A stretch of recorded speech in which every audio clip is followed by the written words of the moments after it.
एकदा हे झणझणीत आणि झटपट तयार होणारं वांग्याचं भरीत पहा. बघता क्षणी कोणाच्याही तोंडाला पाणी सुटेल एवढं चवदार हे भरीत बनून तयार होतं आणि अगदी झटपट बनतं. तर चला वेळ न घालवता पटकन या रेसिपीला सुरुवात करूया. त्याआधी तुम्ही जर या चॅनलवरती पहिल्यांदाच आले असाल तर नक्की या चॅनलला सबस्क्राईब करा आणि बेल आयकन दाबायला विसरू नका, जेणेकरून माझ्या नवीन नवीन व्हिडिओंचे नोटिफिकेशन तुम्हाला मिळत राहतील. तर चला पटकन या रेसिपीला सुरुवात करूया. तर इथे मी वांगं घेतलं आहे. वांगं स्वच्छ धुवून आणि पुसून घेतलं. आता वांग्याच्या आतमध्ये अशा कट मारून घेऊ आणि आतमध्ये वांगं किडलंय की चांगलं आहे ते बघून घेऊया. सगळी वांगी अशीच कट मारून बघून घ्यायची. आता गॅसवरती वांगी चांगली भाजून घेऊया. वरचं साल चांगलं काळपट होईपर्यंत वांगी भाजून घ्यायची. सगळ्या बाजूने अशी वांगी फिरवत राहायची, जेणेकरून वांगी चारी बाजूने चांगली भाजली जातील. 2 ते 3 मिनिटात वांगी चांगली भाजून होतात. सतत वांगी हलवत राहायची आहेत, परतवत राहायची आहेत, जेणेकरून वांगी सगळ्या बाजूने चांगली भाजली जातील. तर तुम्ही इथे बघू शकता मी सगळ्या बाजूने वांगी चांगली अशी भाजून घेतली आहेत. आता वांगी काढून घेऊया आणि थंड करून नंतर याची सालं काढून घेऊ. तर इथे वांगी आता थंड झाले आहेत. आता वांग्यांच्या वरची सालं काढून घेऊया. अगदी सहज अलगद अशी ही सालं निघतात. तुम्ही इथे बघू शकता किती सहज सालं निघत आहेत. हे भरीत बनवायला जितकं सोपं आहे तितकं चवीला खमंग आणि झणझणीत लागतं. तर पहा, अशीच करून मी सगळी वांगी येथे सोलून घेतली आहेत, सालं काढून घेतले आहेत. आता एका सुरीच्या मदतीने वांगी अगदी बारीक बारीक कापून घेऊया किंवा एका मेशरच्या मदतीने ही वांगी मेश करून घ्यायची आहेत. अगदी बारीक बारीक करून घ्यायचे आहेत. तुम्ही इथे बघू शकता अशा पद्धतीने चटणीसारखी अगदी बारीक बारीक मेश करून घ्यायचे आहेत. आता भरीताला खमंग अशी फोडणी देऊन घेऊ. त्यासाठी गॅसवरती एक कढई गरम करून घेतली. कढईमध्ये 2 चमचे तेल घालून घेऊया. तेल चांगलं गरम झालं आहे. आता याच्यामध्ये 2 चमचे मी शेंगदाणे घातले आहेत.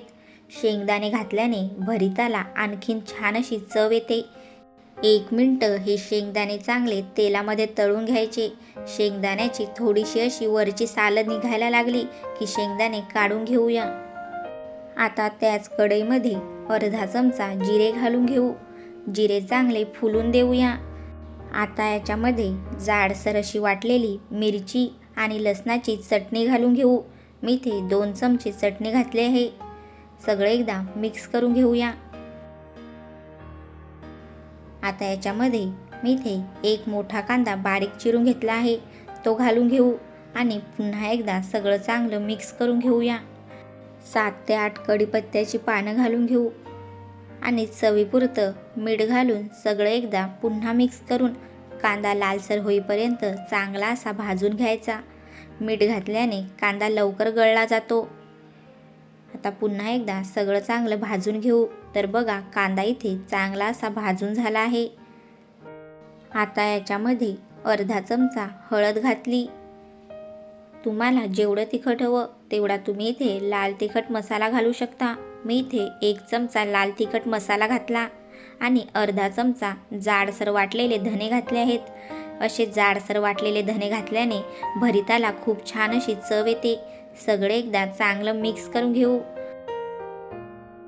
आता या फोडणीमध्ये हे भाजून घेतलेले वांगे घालून घेऊ. ही रेसिपी जितकी बनवायला सोपी आहे तेवढी चवीला अप्रतिम लागते. आता सगळं एकदा मिक्स करून घेऊ फोडणीमध्ये आणि 2 ते 3 मिनिटं हे भरीत चांगलं असं कमी गॅसवरती भाजून घेऊ, झाकण न ठेवता. खूप छान असा खमंग वास सुटला आहे.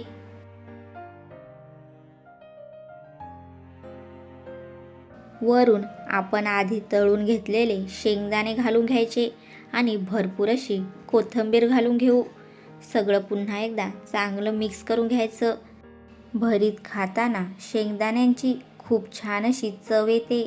आता हे सगळं एकदा मिक्स करून गॅस बंद करून घेऊ आणि आपलं झणझणीत असं झटपट असं वांग्याचं भरीत बनून तयार आहे.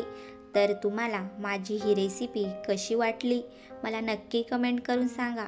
आणि जर तुम्हाला माझी ही रेसिपी आवडली असेल तर नक्की माझ्या चॅनलला सबस्क्राईब करा आणि बेल आयकॉन दाबायला विसरू नका, जेणेकरून माझ्या नवीन नवीन रेसिपींचे नोटिफिकेशन तुम्हाला मिळत राहतील.